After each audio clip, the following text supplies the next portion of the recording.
Honorable Muchomba.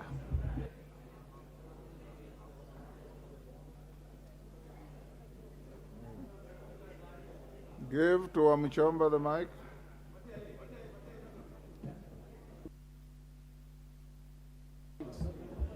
Thank you, Mr. Speaker. I rise for the welfare of the society and the just government of the people of Kenya.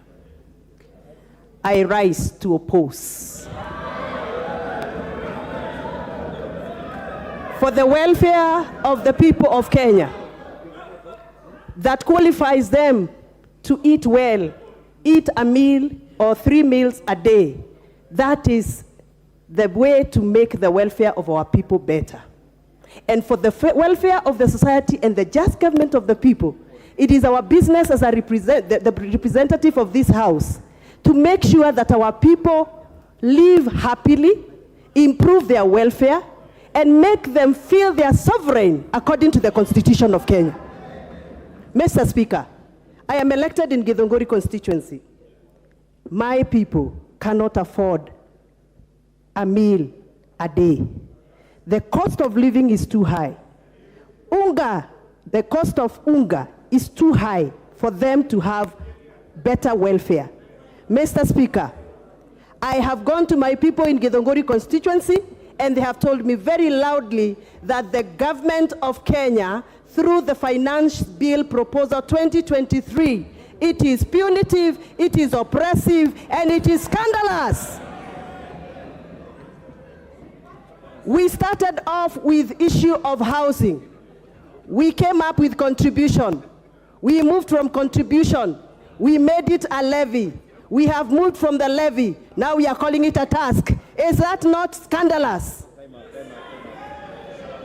For the welfare and the society and the just government of the people, I, Gathoni wa Muchomba, say no to an oppressive bill. Thank you. Hakikishia kwamba hapa katika Mount Kenya region kutoka Tharaka Nithi, Meru, Embu, hapa Kirinyaga, Nyeri, Murang'a, Nyandarua, Kiambu, Nakuru, Laikipia, all the way to Nairobi. Wabunge wetu wote isipokuwa mmoja wanaunga mkono finance bill na serikali yako. Na kwa hivyo hakuna wasiwasi, tunangoja tu siku. Arumene kuona na Gachagua kata. Arumene kuona na Gachagua kata. Sasa tunangojea finance bill, Your Excellency. Tumesikia bunge wameanza tena kutoa ile vitu uliweka. Tunaomba bunge tafadhali mtuachie hii mpango wetu. Lakini pia tunaheshimu nyinyi. But please don't mutilate our plan. In the unfortunate event you do, we'll have to go back to the drawing board. But tunauliza bunge wale kamati tafadhali, huu mpango ni sawa sawa, mujaribu mtusaidie ndio tuweze kuinua. Order. Muliongi.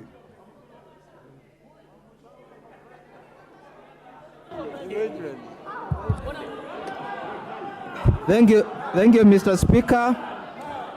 I rise to oppose the finance bill from the onset.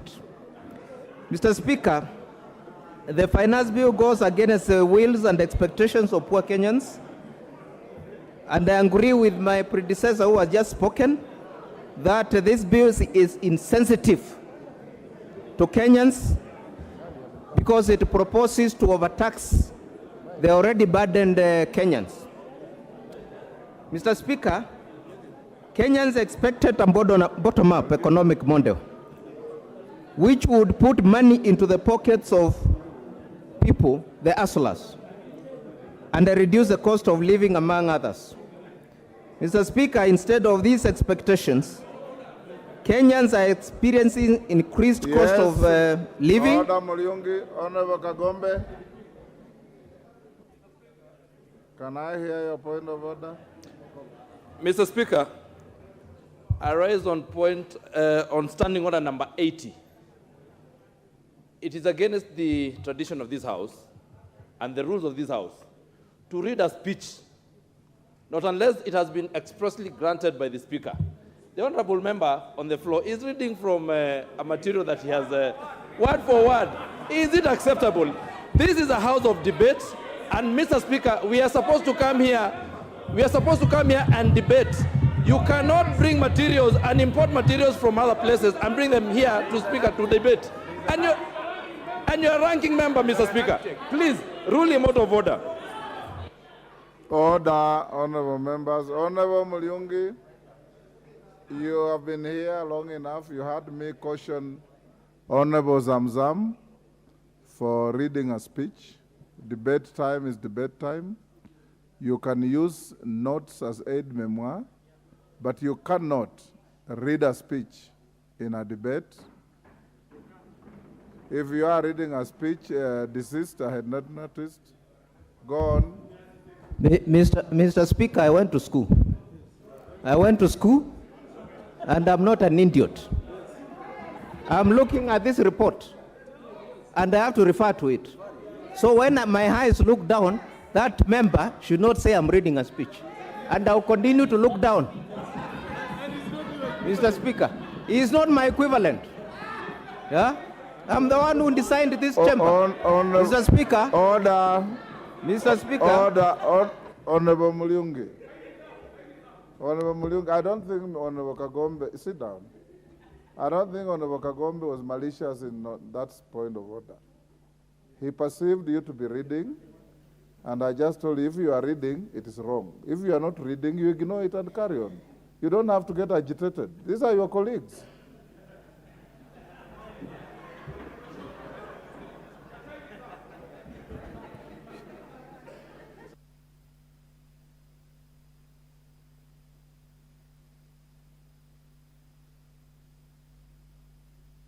No.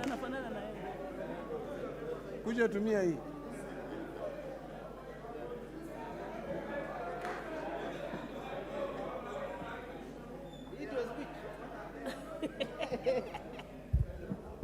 Mr. Speaker, I think there are people here who have nothing to do. Mr. Speaker, I have risen to oppose this bill vehemently. Because Kenya Kwanza promised to put money in the pockets of Kenyans. They promised to put money in the pockets of hustlers, the mamamboga, the boda. Instead of doing that, they are taking that money from their pockets to State House. Mr. Speaker, anything that overburdens the people of Mwingi Central, which I represent, I will oppose it till I die. Mr. Speaker. And you have seen even from the government side, they are also opposing. Why are they doing it? Yeah?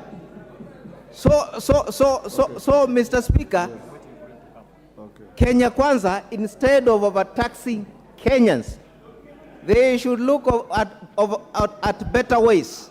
Yeah, better ways. That's what you wanted to do. So that, yeah, that's what you wanted me to do. Look at better ways of raising money. Instead of putting tax on unga, putting tax on fuel, which is going to increase bus fare, border fare, and increase even the cost of living for that border.